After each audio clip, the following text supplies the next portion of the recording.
여러분, 하나님께서는 우리들에게 이 땅에 가정이라는 이 작은 공동체를 선물로 복으로 허락해 주셨습니다. 아멘이십니까? 가정이라는 이것을 하나님께서 우리에게 복으로 주셨어요. 이 사실에 대한 믿음과 하나님께서 가정을 복으로 선물로 주셨다는 이 인정이 사실 창조주 하나님을 향한 기본적인 생각이고 믿음의 시작이죠. 온 우주 만물을 창조하신 하나님, 그 우주 만물을 창조하신 하나님께서 가정을 창조하셨다라는 이 사실까지 믿는 믿음이 바로 우리 신앙의 또 시작이라고도 할 수 있을 것입니다. 여러분, 이런 말 들어보셨지요? 가정이 살아야 나라가 산다. 가정이 살아야 교회가 산다. 이 말들을 많이 들어보셨을 것입니다. 그만큼 가정이라는 공동체는 정말 중요하다, 이 뜻이죠. 사람은 태어나면서부터 가정이라는 공동체의 일원으로 성장하고 살아가게 됩니다. 그래서 가정을 떠나서는 살아갈 수가 없어요. 그것이 우리 인간의 기본적인 모습입니다. 가정이 없는 출생이 없지요. 여러분, 가정이라는 것이 세워지기 위해서는 남편과 아내, 남자와 여자가 있어야 되잖아요. 이 남편과 아내, 남자와 여자의 창조도 하나님이 창조하셨어요. 그리고 아담을 창조하시고 또 하와를 창조하시고 난 이후에 이 부부라는 작은 가정 공동체를 만드신 분도 하나님이세요. 자녀들은 어디서 나옵니까? 이 부부와 가정에서 자녀들이 나오는 거죠. 그러니까 이 가정이라는 것을 떠나서는 있을 수가 없어요. 출생도 없고 모든 시작은 가정에서부터 시작한다라는 말은 틀린 것이 아닐 것입니다.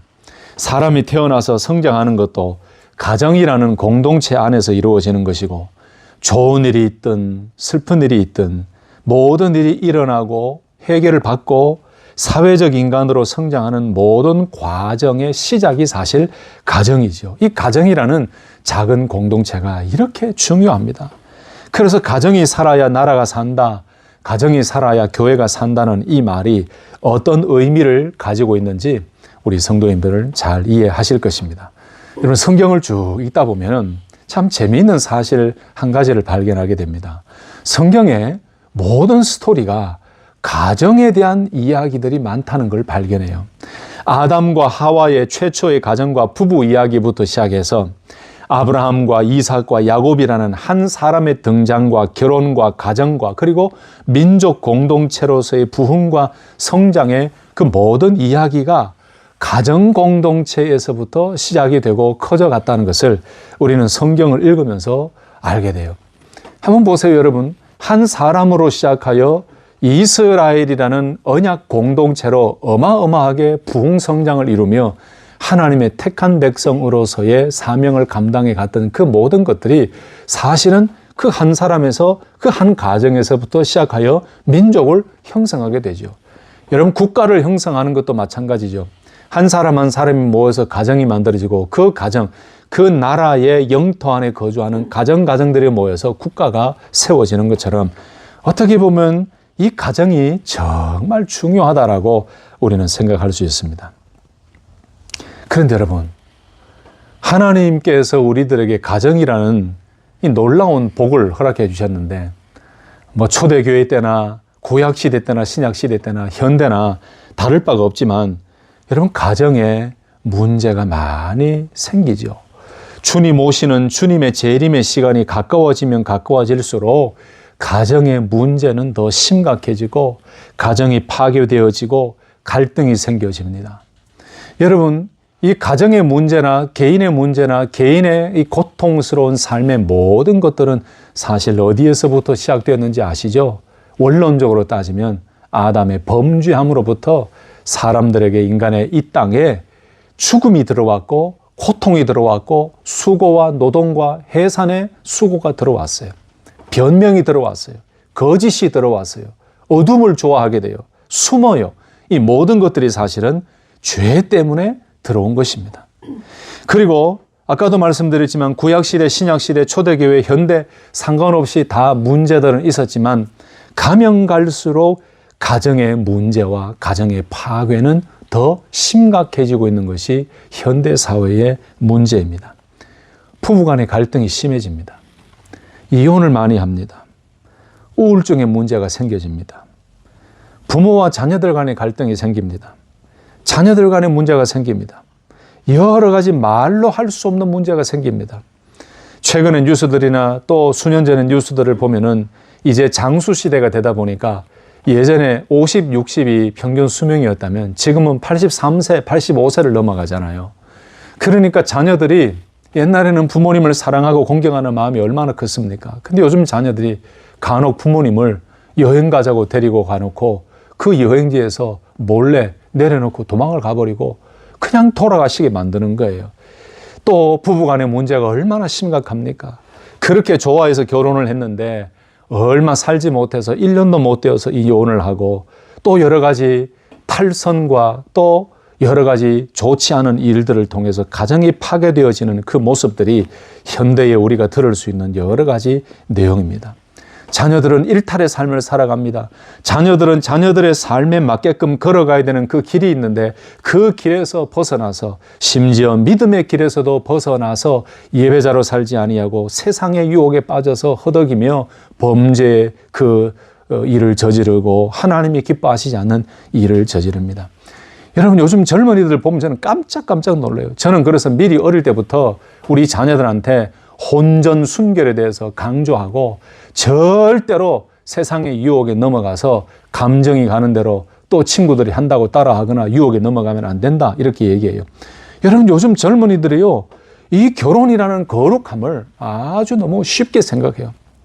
하나님이 주신 거룩한 성을 자기 마음대로 사용해버려요. 얼마나 하나님이 비탄해 하시고 통탄해 할 일입니까? 이런 문제뿐만 아니고 현대 가정에는 너무너무 많은 문제들이 일어나고 있습니다. 그래서 건강한 이 가정이란 의미를 여러 학자들과 여러 사람들이 이야기를 하는데 이 건강이라는 것은 단순히 질병이 없거나 허약하지 않은 상태만 이야기하는 것이 아니다. 신체적으로, 정신적으로, 사회적으로 안전하고 완전하고 성숙한 상태를 말한다라고 많은 학자들과 또 여러 의사들, 닥터들이 이야기를 합니다. 그런데 이런 의미의 개인의 건강이라는 의미는 사실은 가정 속에서 나온다고 말을 할 수가 있죠. 여러분, 이 건강한 가정에 대한 개념과 고민이 커진 것이 바로 20세기의 급속한 성장과 발전 때문에 생겨졌다라고 분석을 합니다. 여러분, 그 20세기에 너무 급속도로 발전해버린 이 시대가 경쟁 사회가 되어버리고 여유가 없는 너무나 바쁜 시대로 살아가다 보니까 가정에서 누려야 될 것을 누리지 못하고 나눠야 될 것을 나누지 못하고 너무 경쟁 그리고 너무 바쁘고 분주한 삶을 살다 보니 안식처가 사라져 버린 거예요. 그래서 가정의 문제, 아까 말씀드렸던 부부간의 문제, 여러 가지 문제들이 생기다 보니까 아하, 건강한 가정이 필요하고 중요하다라는 생각을 하면서 건강한 가정을 세우기 위한 여러 가지 대처 방안을 찾고 그리고 그것을 선포하고 그리고 그 일들을 따라갈 수 있도록 계속해서 알리는 일들이 일어났어요. 왜냐하면 가정을 잃어버리면 그 나라도 망하게 되어 있거든요. 그래서 건강한 가정 연구의 시작은 많은 조사 결과를 보면은 바로 미국에서부터 시작이 되었다라고 되어 있습니다. 미국에서 20세기 초반에 이혼율이 높아지고 가족 해체 현상이 막 심각해지니까 1970년대 건강 가족적 관점이 등장하기 시작해요. 그래서 그동안에 생각하지 못했던, 연구하지 못했던 가족에 대한 연구가 시작되어지고 가정에 대한 연구가 시작되어지고 그래서 다시 건강한 가정으로 회복되어야 된다라는 그 여러 가지 이슈들이 나타나면서 건강한 가정에 대한 연구가 시작이 되었어요. 여러분, 가정이 무너지고 사회가 무너지는 그 기본 기초에는 다 가족이 있고 한 사람이 있고 가정이라는 가장 기본적인 기초가 있어요. 여러분, 현대 사회의 많은 문제들 중에 가정의 붕괴나 가족들의 갈등이나 문제들 이것뿐만 아니고 정말로 우리가 알지 못하는 심각한 여러 문제들이 있죠. 그런데 여러분, 이렇다라고 생각하고 넘어갈 것이 아니에요. 그런데 이러한 세상이고 이러한 여러 가지 문제가 발생하는 현대 사회에 살아가고 있는 삶에 있지만은 저와 여러분들은 그리스도인이잖아요. 하나님을 믿는 믿음의 성도잖아요. 그리고 우리가 이전에는 몰랐던 가정은 하나님께서 우리에게 복으로 주신, 만들어주신 거룩한 공동체라는 것을 알게 되었잖아요. 아울러서 교회라는 이 거룩한 영적 공동체를, 영적 가족을 우리에게 주셨다라는 것을 우리가 깨닫게 되었잖아요. 그렇다면 현대의 이런 여러 가지 가정의 문제, 가족의 문제를 바라보면서 그냥 간과하고 넘어갈 것이 아니라 우리 교회와 우리 믿음의 성도들에게 주신 사명이 있음을 우리는 깨달아야 돼요. 그 사명이 무엇입니까? 이 현대의 여러 가지 가정의 문제를 직시하고 이 가정의 문제를 회복하고 이 가정의 문제를 회복시키는 데에 쓰임받는 축복의 도구로 나아가고 살아가는 것. 이것이 현대교회에 주신 하나님의 거룩한 사명이요, 믿음의 가정에 주신 거룩한 사명인 줄로 믿습니다. 여러분, 창세 후에 아담의 범죄 후에 들어온 죄로 말미암아 아까도 말씀드렸던 사람에게는 죽음이 들어왔고 고통이 들어왔고 고난이 들어왔고 여러 가지 문제가 들어왔죠. 요약하면 가정의 여러 가지 문제들도 여러분 단순한 육체의 시선으로 바라보고 끝날 것이 아니에요. 여러분, 우리 가정에, 여러분의 가정에, 작은 그 가정에 일어나는 여러 가지 어려움이나 문제들도 단지 육신의 눈으로만 바라보고 끝날 것이 아닙니다. 영적인 눈이 필요해요. 잘 보세요. 여러 가지 가정에 나타나는 문제, 한 번 더 제가 언급하면 갈등의 문제, 다툼의 문제, 여러 가지 죄악의 문제, 여러 가지 심각한 정말로 가슴 아픈 문제들, 이런 여러 가지 문제는 단순히 사람이라는 한 사람의 죄로 끝날 것이 아니라 하나님께서 주시는 것이 아니다라는 생각을 가져야 돼요.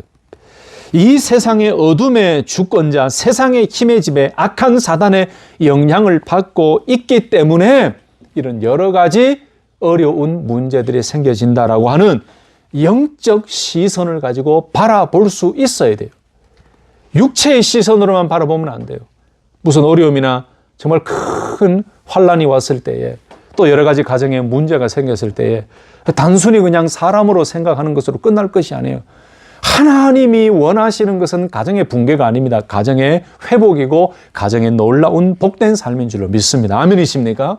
그렇다면 우리가 영적 시선을 가지고 우리 가정뿐만 아니고 현대 가정을 바라보면서 그 가정의 여러 가지 문제를 바라보고 우리는 우리 자신의 가정을 회복시키는 데에 쓰임받는 일꾼이 되어야 되지만, 여러 내가 알고 있고 여러 가지 또 기도하고 있는 그들의 가정도 회복시키고 도와주고 그 안에 예수님이 주인으로 자리 잡을 수 있도록 자꾸 축복의 통로로 쓰임받는 그런 믿음의 가정이 되어야 될 줄로 믿습니다. 그래서 믿음의 성도들과 믿음의 가정은 무너진 현대 가정의 질서를 회복하고 더욱 믿음의 복된 가정이 되도록 회복하는 사명을 감당해야 됩니다.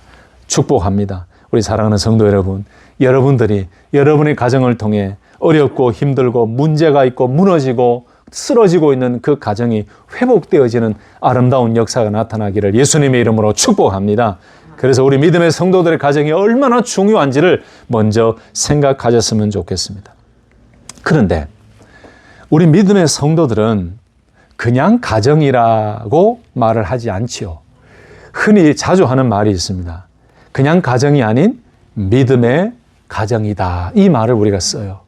세상 사람들은 그냥 가정이다, 가족이다라는 그 의미에서 더 한 차원 높은 우리는 믿음의 가정이다라고 표현을 합니다. 그런데 여러분, 믿음의 가정이라는 말이 무슨 뜻입니까?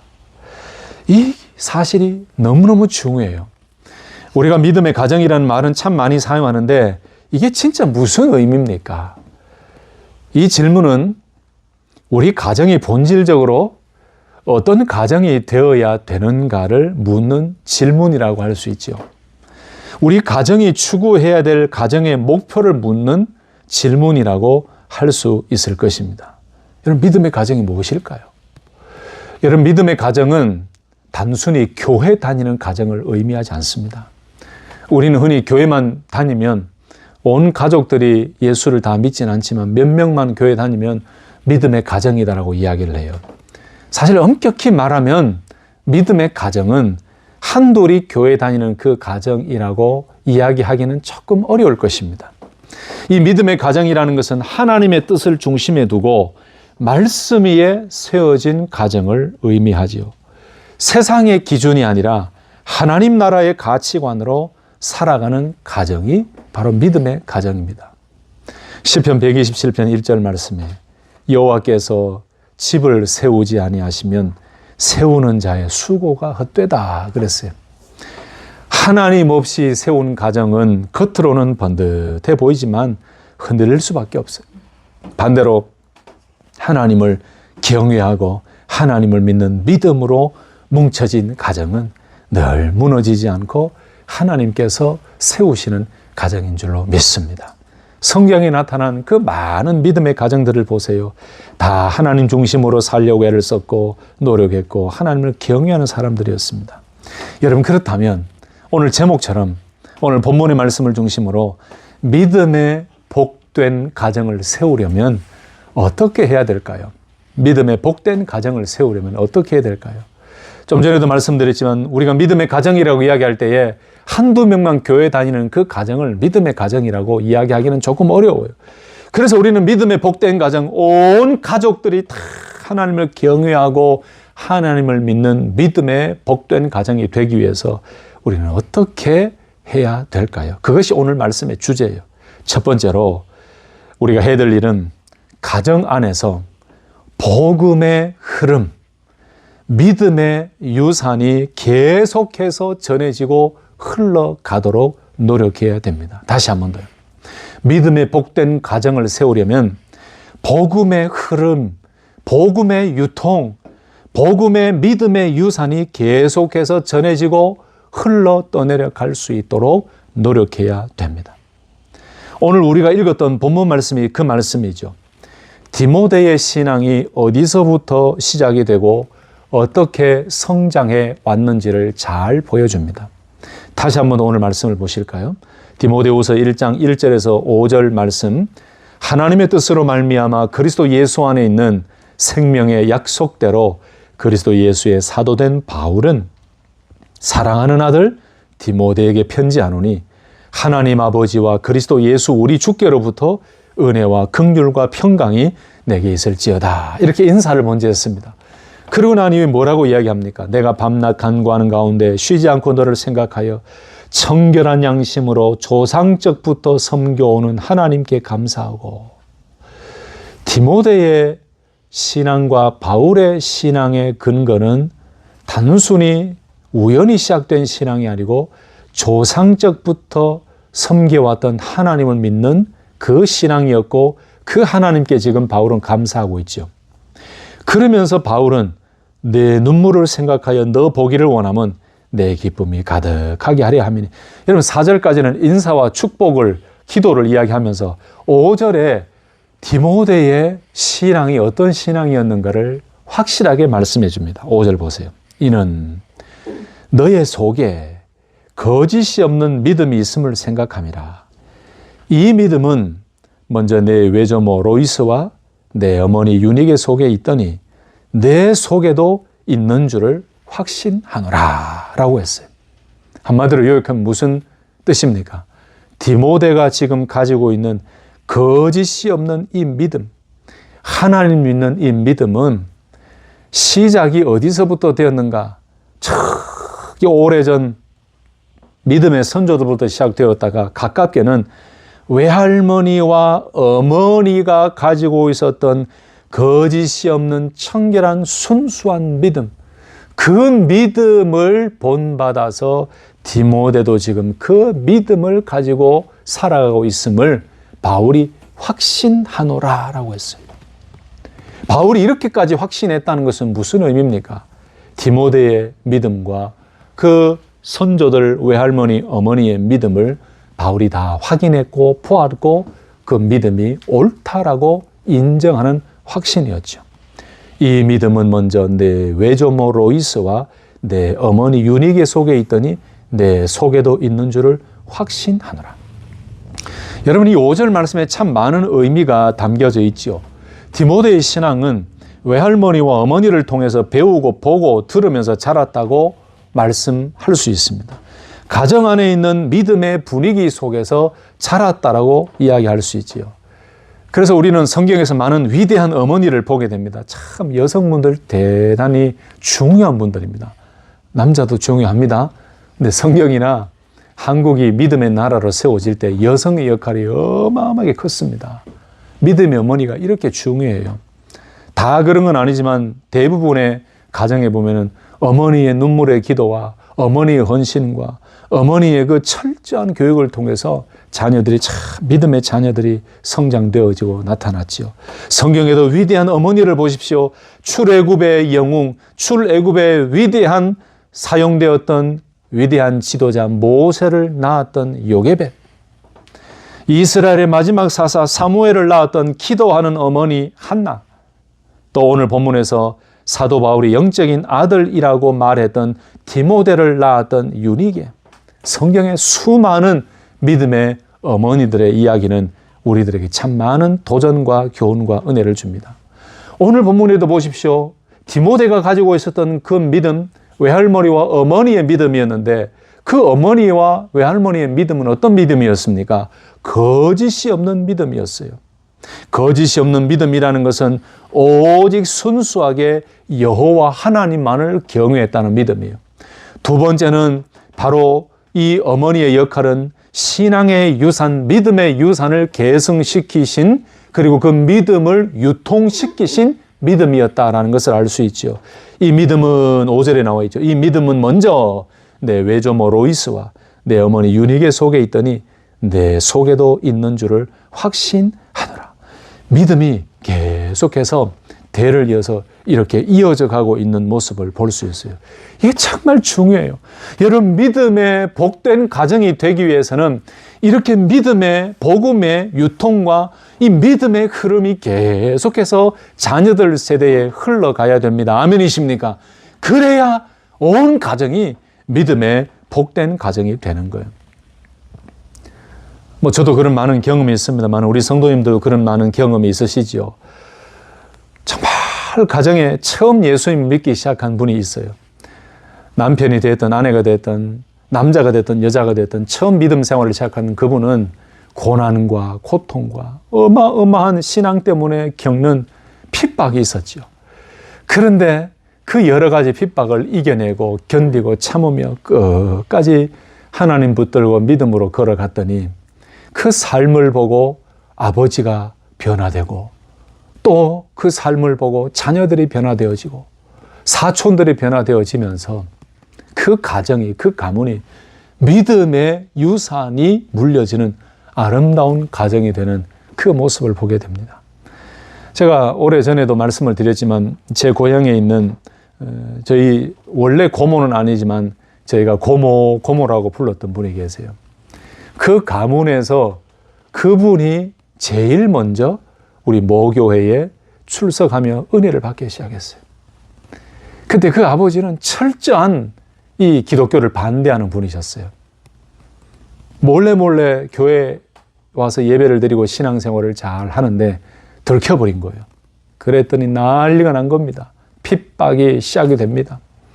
옛날에 여러분 아들이든 딸이든 얼마나 농촌에 일들이 많았습니까?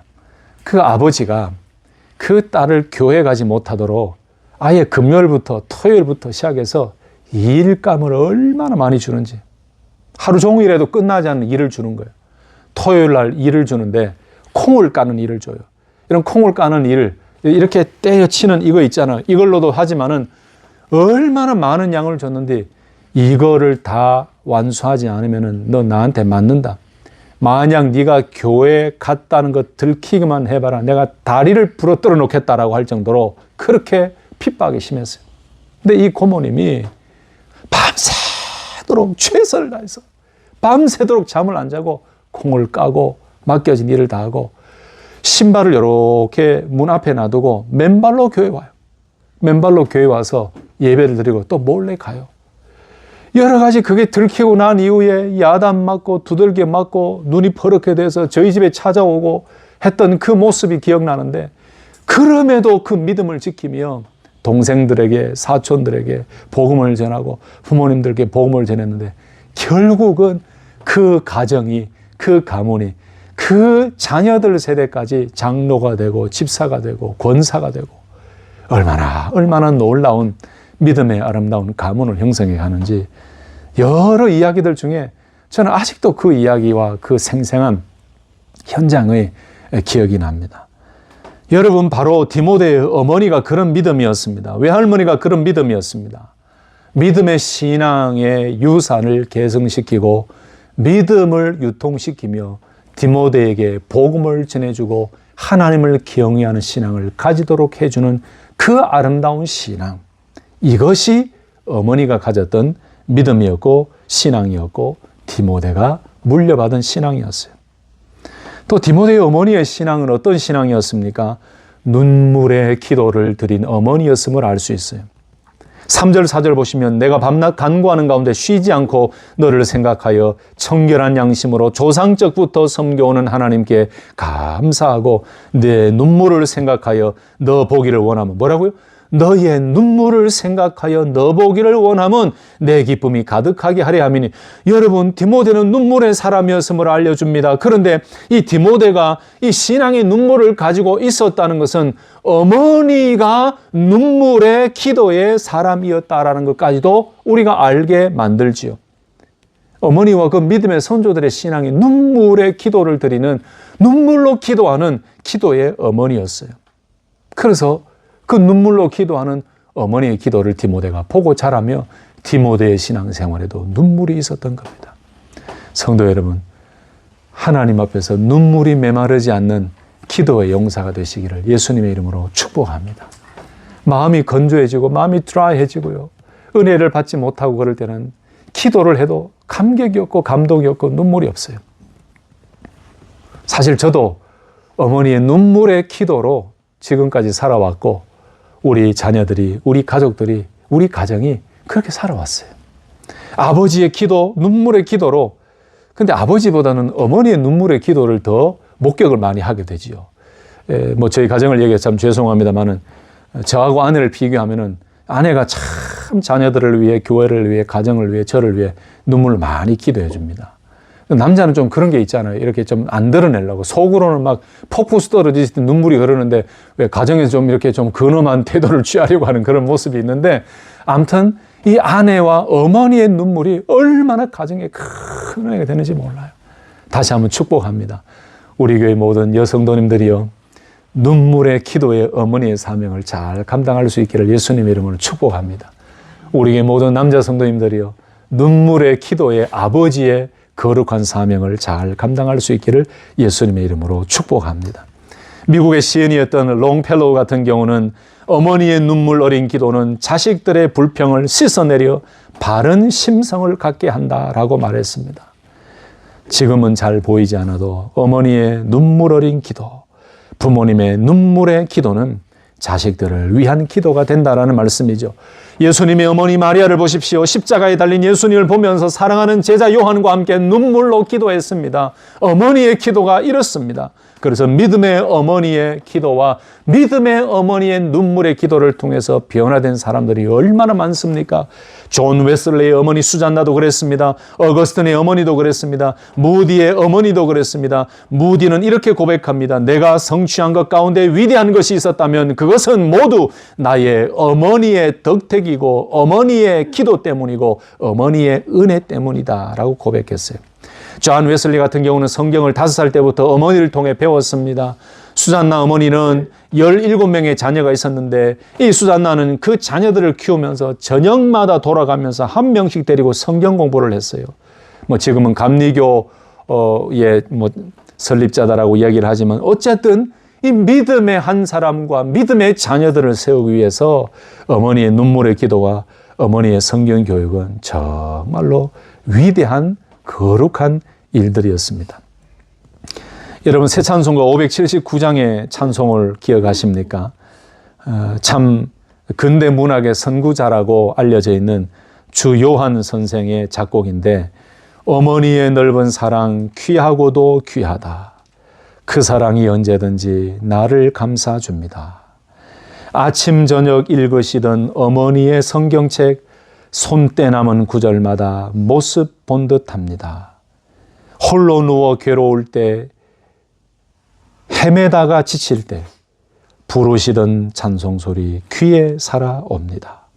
온유하고 겸손하며 올바르고 굳세게 어머니의 뜻 받들어 보람있게 살리라. 나의 사랑하는 책, 이 찬송도 정말 어머니 품에 안겨서 그 찬송을 들으며 말씀을 듣는 그 모습을 연상케 하지요. 그러므로 믿음의 복된 가정을 세우기 위해서는 말씀과 기도가 온 가정 위에 흐르고 넘치도록 믿음의 자녀들 세대에도 그 복음이 전달되어지고 그 믿음의 유산이 흐르도록 늘 유통시키고 그 믿음을 전하고 복음을 전하고 자녀들을 위해 기도해야 돼요. 여러분, 이 가정의 귀한 사명이 어디에 나와 있습니까? 한마디로 요약해 놓은 말씀이 있는데 신명기 6장 6절 7절 말씀에 보면은 오늘 내가 네게 명하는 이 말씀을 너는 마음에 새기고 내 자녀에게 부지런히 가르치며 라고 했어요. 이것이 바로 부모의 사명이었어요. 유대인들에게, 이스라엘 백성에게 꼭 필요한 것이었습니다. 오늘 내가 네게 명하는 이 말씀을 너는 마음에 새기고 내 자녀에게 부지런히 가르치라. 이것이 부모의 사명입니다. 그러므로 성도 여러분, 믿음의 복된 가정을 세우기 위해서는 믿음의 어머니, 믿음의 아버지, 믿음의 부모가 믿음으로 자녀들을 양육하고 믿음의 본을 보이며 가정에서 믿음의 유통, 복음의 흐름이 계속 흘러가도록 노력하고 기도해야 된다는 사실을 기억하시고 믿음의 복된 가정이 되기 위해 우리 성도님들, 부모님들에게 맡겨주신 이 귀한 사명을 잘 감당하시기를 예수님의 이름으로 축복합니다. 마지막 한 가지로 믿음의 복된 가정이 되기 위해서는 또 무엇이 필요할까요? 저는 크게 성경적인 의미 한 가지를 더 설명드리려고 합니다. 그 방법은, 필요한 것은 우리 각자에게 주어진 거룩한 역할을 잘 감당해야 됩니다. 한번 따라서 하십시다. 거룩한 역할을 잘 감당해야 합니다. 여러분, 이 말은 하나님께서 가정 안에 부어주신 하나님의 질서를 따라서 각자의 역할과 사명을 잘 감당할 때 그 가정은 믿음의 복된 가정이 될 수 있다라는 그 의미예요. 하나님의 질서의 그 의도에 따라서 각자에게 주어진 사명을 잘 감당해야 됩니다. 에베소서 5장 22절에서 25절 말씀과 6장 1절에서 4절 말씀, 그 말씀에 보면은 어떤 역할들이 나옵니까? 아내들이여 자기 남편에게 복종하기를 주께 하듯 하라. 이는 남편이 아내의 머리됨이 그리스도께서 교회의 머리됨과 같음이니 그가 바로 몸의 구주시니라. 그러므로 교회가 그리스도에게 하듯 아내들도 범사에 자기 남편에게 복종할지니라 그랬어요. 여러분, 이것이 어떻게 이해되든지 상관없이 교회와 그리스도와의 관계를 이야기하면서 아내들에게 주신 한 가지의 거룩한 사명이에요. 아내들의 해야 될 역할이에요. 아내들은 자기 남편에게 복종하고 자기 남편에게 순종하는 것, 이것이 육체적이고 육신적이고 인간적인 그 관점이 아니라 교회가 그리스도에게 하듯 하나님께서 남편을 한 가정의 가장으로, 영적 가장으로 세워주셨다라고 생각하고 가정의 질서를 위해서, 하나님이 세우신 가정의 질서를 위해서 아내들이 해야 될 역할을 주신 거예요. 반대로 남편들이 해야 될 역할이 있습니다. 25절 보시면 에베소서 5장 25절에 남편들아 아내 사랑하기를 그리스도께서 교회를 사랑하시고 그 교회를 위하여 자신을 주심과 같이 알아. 이 남편들이 아내를 사랑하는 것을 단순한 인간적인 생각으로 사랑이 아니라 예수님께서 얼마나 교회를 사랑하십니까? 핏값으로 세워주신 교회, 그 교회를 그리스도께서 사랑하시듯 남편이 아내를 사랑해야 된다라고 말씀해요. 에베소서 6장 1절에서 4절 말씀 보면 자녀들에게 주신 하나님의 사명이 있습니다. 자녀들아 주 안에서 너희 부모에게 순종하라. 이것이 옳으니라. 내 아버지와 어머니를 공경하라. 이것은 약속이 있는 첫 계명이니 이로써 내가 잘 되고 땅에서 장수하리라. 그 다음에 또 4절에는 아비들아라고 말씀하면서 너희 자녀들을 노엽게 하지 말고 오직 주의 교훈과 훈계로 양육하라. 자, 보세요. 아내들아, 그 다음에 누구였습니까? 남편들아, 그 다음에 누구였습니까? 자녀들아, 그 다음에 누구였어요? 아비들아, 이랬어요. 근데 이 말씀 중에 제가 가장 요즘 고민이 되고 기도가 되는 게 아비들아 라는 이 말씀이에요. 너희 자녀를 노엽게 하지 말고 오직 주의 교훈과 훈계를 양육하라. 가끔 제가 아들 자시오하고 티격태격 다툴 때가 있습니다. 아빠가 원하는 믿음의 길은 이런 길이고 또 학생 시절의 모습은 이런 모습인데 며칠 전에도 삼자회담을 했어요. 저와 아내와 아들하고 앉아가지고 이야기를 하면서 막 얘기를 했는데 참 아빠의 마음처럼 자녀들이 그렇게 성장하고 자라면 좋은데 또 자기 나름대로의 주장이 있고 또 생각이 있잖아요. 그런데 그렇게 하고 싶지 않은데 저는 바르게 또 가기를 원하고 기도하고 차 안에서도 늘 기도하고 이렇게 생각할 때마다 기도하는데 이야기를 하다 보면은 이 아들이 막 화를 내요. 왜 아빠는 자꾸 그렇게 생각하냐고. 내 의도는 이게 아닌데 자꾸 그런 식으로 흘러가요. 그럴 땐 제가 어떻게 해야 되나 참 고민이 많이 되는데 아내는 자꾸 기다리라고 기다려주라고 이렇게 얘기해요. 뭐 기다리는 것도 기다리는 건데 가끔 보면은 아이고 저래가 되나 이런 생각이 들 때가 있거든요. 그때 이제 이 4절 말씀이 항상 기억이 나요. 자녀들을 노엽게 하면 안 되는데 나는 의도가 그런 의도가 아닌데 왜 이걸 자꾸 저렇게 받아들이지? 그렇게 해서 가끔 티격태격 할 때도 있습니다. 그런데 아마 제 생각은 제가 무슨 마음을 가지고 있는지 아들도 알 것입니다. 아마 여러분들도 그런 마음을 가지고 있을 것입니다. 아내들아, 남편들아, 자녀들아, 아비들아. 아직도 부모님이 살아계시다면 여러분들은 자녀 입장이죠. 또 결혼하셨으니 자녀들이 있으니 여러분들은 부모 입장이에요. 결혼하지 않은 자녀들, 결혼한 자녀들은 부모님이 살아계시다면 자녀들의 입장이에요. 여러분, 많은 이야기들이 있고 많은 미사 여구의 설교의 멘트들이 있지만은 믿음의 복된 가정이 되기 위해서 가장 중요한 원리는 하나님께서 가정을 세우시고 그 안에 질서를 주신 아내들과 남편들과 자녀들이 해야 될 그 사명을 잘 감당할 때 가정은 믿음의 복된 가정이 될 줄로 믿습니다. 이게 성경적인 원리예요. 아내들이 남편을 순종하고 공경하고 존중하지도 않으면서 어떻게 가정이 믿음의 복된 가정이 될 수 있어요? 다툼만 일어나죠. 남편들이 아내 사랑하지 아니하고 늘 아내를 구박하고 구타하고 아내를 무시하고 한다면 어떻게 믿음의 복된 가정이 되겠어요? 자녀들이 부모를 공경하고 부모를 순종하지 않고 자기 마음대로 부모님의 마음을 아프게 한다면 어떻게 믿음의 복된 가정이 될 수 있겠습니까? 성도 여러분, 다시 한번 여러분을 축복합니다. 하나님께서 가정 안에 질서를 주셨습니다. 남편은 사랑으로, 아내는 존중으로, 자녀는 순종으로, 부모는 자녀를 노엽게 하지 말고 주의 교훈으로 양육하라는 이 말씀이 하나님께서 가정 안에 주신 질서요, 각자에게 주신 사명이요, 역할이라는 사실을 기억하시고 이 사명을 잘 감당하고 서로 더 노력하고 더 힘을 쓰며 이 사명 감당하기 위해 나아갈 때에 하나님께서 우리 각자를 통하여 믿음의 복된 가정으로 세워주실 줄로 믿습니다. 말씀을 정리하면서 참 이 시대를 보면은 여러 가지 기도 제목이 많이 생기죠. 무너지는 가정, 파괴되어지는 가정, 여러 가지 무너지는 부부의 관계, 자녀들과 부모들 간의 그 갈등과 괴리, 그리고 여러 가지 말로 표현할 수 없는 여러 가지 힘든 고통과 어려움들이 가정마다 너무나 많이 나타나고 있습니다. 여러분, 그때에 우리가 해야 될 일이 뭘까요? 우리 믿음의 성도들이 해야 될 일이 무엇일까요?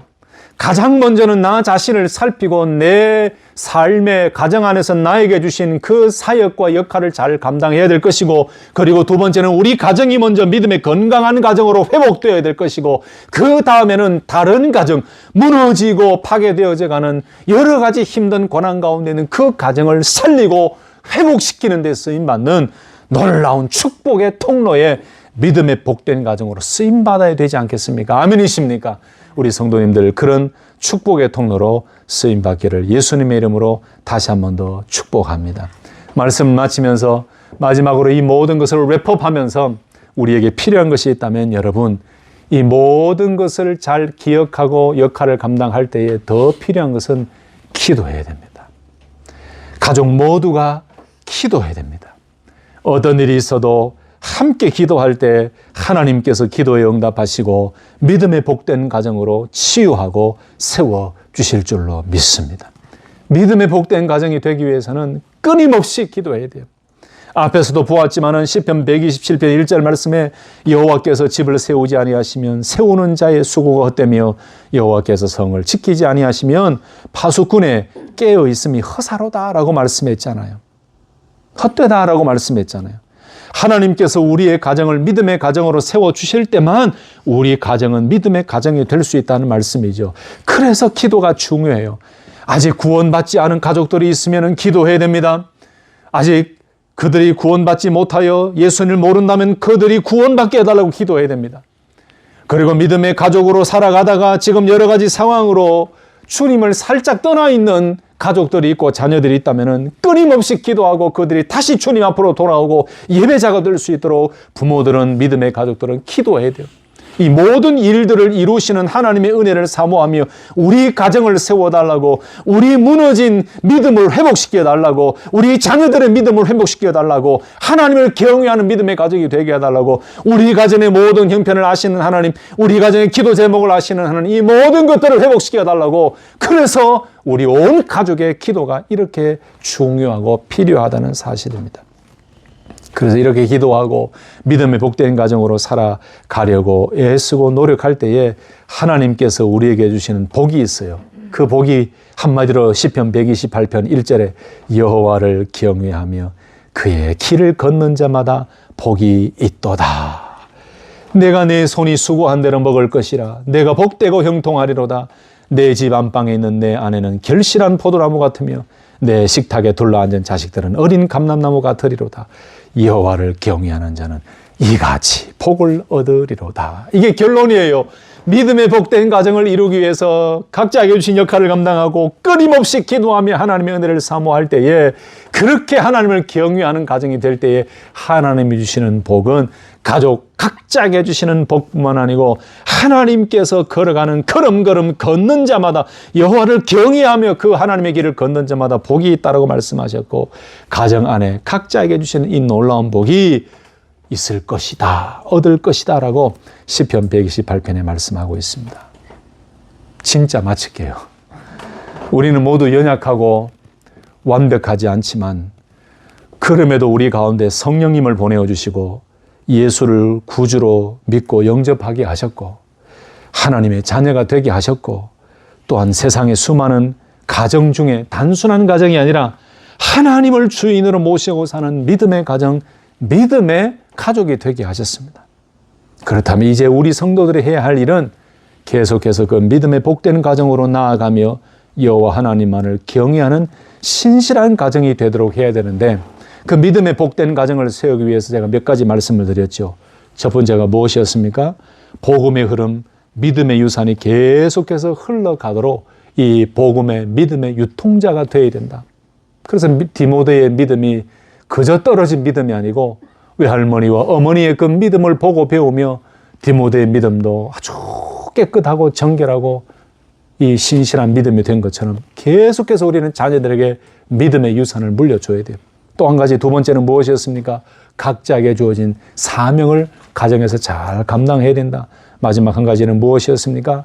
모두 끝까지 기도해야 된다. 이 일들을 통해서 우리 모든 성도님들의 가정이 먼저 믿음의 복된 가정으로 회복되어지시고 우리 가정을 통해서 많은 사람들도 회복되어지는 놀라운 역사가 나타나기를 예수님의 이름으로 축복합니다. 아멘.